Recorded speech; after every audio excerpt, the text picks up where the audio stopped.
Hello, good morning. അങ്ങനെ എല്ലാവരും വീട്ടിലുണ്ടായിരുന്നു. അതായത് വേറെ പണിയോ പ്രത്യേകിച്ച് വലിയ പണിയൊന്നും ഉണ്ടായിരുന്നില്ല. അപ്പോൾ എല്ലാവരും വീട്ടിലിരിക്കുമായിരുന്നു. അപ്പോൾ ഞങ്ങൾ പിള്ളേരെല്ലാവരും പറഞ്ഞു, എന്നാൽ പിന്നെ നമുക്ക് എവിടെയെങ്കിലും പോയാലോ, ഒരു ദിവസത്തേക്ക് എവിടെയെങ്കിലും പോയിട്ട് വന്നാലോ എന്ന് ചോദിച്ചു. അപ്പോൾ പിന്നെ അന്ന് ചാച്ചനും ഉണ്ടായിരുന്നുകൊണ്ട് ചാച്ചനും ചോദിച്ചു ഓക്കെ എവിടെ പോകണമെന്ന് പറഞ്ഞു.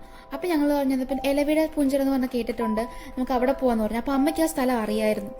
അപ്പോൾ ഞങ്ങൾ പറഞ്ഞു, അപ്പോൾ ആ ചാച്ചൻ പറഞ്ഞു ഓക്കെ എന്ന്, പിന്നെ നമുക്ക് ഇലവിഴ പുഞ്ചിറയിൽ പോകാമെന്ന് പറഞ്ഞു. അപ്പോൾ അങ്ങനെ ഞങ്ങൾ എല്ലാവരും റെഡിയായി പെട്ടെന്ന് തന്നെ വണ്ടി കയറിയിരുന്നു. അപ്പോൾ എല്ലാവരും റെഡിയായി വണ്ടി കയറിയിരുന്നപ്പോൾ മാത്തു ഉണ്ടായിരുന്നു. അപ്പോൾ വണ്ടിയിലിരുന്ന് ഓരോ കളികളും ഓരോ കുസൃതികളും ഓരോ ചിരിയും ഓരോ സംസാരവും ഓരോ വിശേഷവും എല്ലാം ഉണ്ടായിരുന്നു. അപ്പോൾ മാത്തു കാരണം കുറച്ചും കൂടെ നന്നായിട്ട് നമ്മുടെ സമയമെല്ലാം പോയി. അങ്ങനെ ഞങ്ങൾ പോയി അവസാനം ഇലവിഴ പൂഞ്ചിറയിലെത്തി. അപ്പോൾ ഇലവിഴ പൂഞ്ചിറയുടെ അടിവാരത്താണ് നമ്മൾ വണ്ടി നിർത്തി, കാരണം മുകളിലേക്ക് പിന്നെ കയറത്തില്ല. അപ്പോൾ പിന്നെ നമ്മൾ ജീപ്പിലാണ് പോകുന്നത്. അപ്പോൾ ജീപ്പിന് വേണ്ടിയിട്ട് 1 മണിക്കൂർ 1000 രൂപ എന്നാണ് അവർ പറഞ്ഞത്.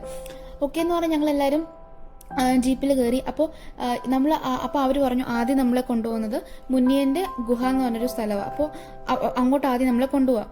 അപ്പോൾ നമ്മൾ പറഞ്ഞു ഓക്കെ എന്ന്, പിന്നെ അവിടെ പോകാമെന്ന് പറഞ്ഞിട്ട് മുനിയൻ്റെ ഗുഹയിലേക്ക് നമ്മൾ പോവാണ്. ഈ മുനിയൻ്റെ ഗുഹ എന്ന് പറയുന്നത് നമ്മൾ അടിവാരത്ത് വണ്ടി ഇട്ടല്ലോ, അതിൻ്റെ വീണ്ടും അവിടുന്ന് താഴേക്ക് പോകണം. അപ്പോൾ താഴേക്ക് പോകുന്ന പറയുമ്പോഴത്തേക്കും വഴി നിറച്ചും കല്ലും മണ്ണുമായിരുന്നു. അപ്പോൾ ഒരു ട്രക്കിംഗ് പോലെ ആയിരുന്നു. അപ്പോൾ ഏകദേശം ഒരു ട്രക്കിംഗ് ആയിരുന്നു. അപ്പോൾ ഈ ട്രക്കിങ്ങിന് പോകുന്ന സമയത്ത് ഓരോരോ പോയിന്റിലും ഓരോരോ സ്ഥലത്ത് ഓരോ വ്യൂ പോയിന്റ് ഉണ്ട്. ഈ വ്യൂ പോയിന്റ് എല്ലാം കഴിഞ്ഞിട്ടാണ് നമ്മൾ മുനിയൻ്റെ ഗുഹയിലേക്ക് എത്തുന്നത്. അങ്ങനെ നമ്മൾ പോയി അവസാനം മുനിയൻ്റെ ഗുഹയിലേക്ക് എത്തി. അപ്പോൾ ഈ വ്യൂ പോയിന്റിൽ നിന്ന് കാണുന്ന കാഴ്ചകളൊക്കെ നല്ല രസമായിട്ട്, ഓരോ വ്യൂ പോയിന്റിൽ നിന്ന് കാണാൻ പറ്റുന്ന കാഴ്ചകളെല്ലാം. അങ്ങനെ മുനിയൻ്റെ ഗുഹ എന്ന് പറയുമ്പോൾ നമ്മൾ വണ്ടി അവിടെ നിർത്തും, ജീപ്പ് അവിടെ നിർത്തും, എന്നിട്ട് വീണ്ടും നമ്മൾ താഴേക്ക് നടക്കണം.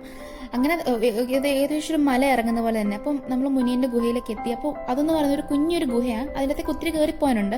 പക്ഷെ നമ്മളാരും കയറിപ്പോയില്ല, കാരണം അവിടെ നമ്മൾ എത്തിയപ്പോഴത്തേക്കും ആ ഗുഹയുടെ ഫ്രണ്ടിലെത്തിയപ്പോൾ നമുക്ക് ഒരു മണം അടിക്കുന്നുണ്ടായിരുന്നു. അപ്പോൾ ചാച്ചനും പറഞ്ഞത് പിന്നെ വേണ്ട, സേഫാ പക്ഷെ വേണ്ടെന്ന് പറഞ്ഞു, ഇനി എപ്പോഴെങ്കിലും വരുമ്പോൾ കയറാമെന്ന് പറഞ്ഞു. അങ്ങനെ നമ്മൾ അടുത്തത് പോയത് ഇലവിഴ പൂഞ്ചിറയുടെ ലേക്കിലാണ്. അതെന്ന് പറയുമ്പോൾ ഒരു തടാകം പോലെ, ഒരു കെട്ടിയിട്ട് ഒരു തടാകം പോലെ ആയിരുന്നത്. അത് കഴിഞ്ഞ് പിന്നെ നമ്മൾ അടുത്തത് മല കയറാൻ പോകുമായിരുന്നു നമ്മൾ.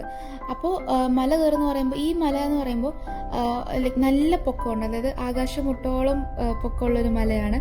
ഇവിടുത്തെ പ്രത്യേകത എന്ന് പറയുന്നത് എത്ര കാറ്റടിച്ചാലും ഇവിടെ ഇല വീഴത്തില്ല. അതുകൊണ്ടാണ് ഇലവീഴ പൂഞ്ചിറ എന്ന് ഇതിന് പേര് വന്നത്. അങ്ങനെ ഇല വീഴത്തില്ല. അപ്പോൾ നമ്മൾ കുറേ കയറി അങ്ങനെ എല്ലാവരും എടുത്തു. അപ്പോൾ താഴെ ഇറങ്ങിയപ്പോഴത്തേക്ക് കുഞ്ഞു കടകളുണ്ട്, മുട്ടിന് കടകളുണ്ട് അവിടെ. അപ്പോൾ ഒരു അമ്മച്ചിയുടെ ഒരു അപ്പച്ചൻ്റെയും കടയിൽ നമ്മൾ കയറി. അങ്ങനെ അവിടെ നൂഡിൽസ് ഉണ്ടാക്കി തരും, പിന്നെ ബുൾസ ഉണ്ടാക്കി തരും.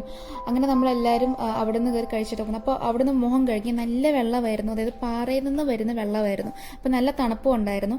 അങ്ങനെ നമ്മൾ അതെല്ലാം കഴിഞ്ഞപ്പോൾ നമ്മൾ നൂഡിൽസ് എല്ലാം ഓർഡർ ചെയ്തു, നമുക്ക് നൂഡിൽസ് എല്ലാം കിട്ടി. അങ്ങനെ നൂഡിൽസ് എല്ലാം കഴിച്ച് ഞങ്ങൾ അന്നത്തെ വ്ലോഗ് തീർത്തു. അപ്പോൾ ഇന്നത്തെ വ്ലോഗ് ഇത്രയുള്ളൂ. അടുത്ത വ്ലോഗിൽ കാണുന്നവരെ ടാറ്റാ.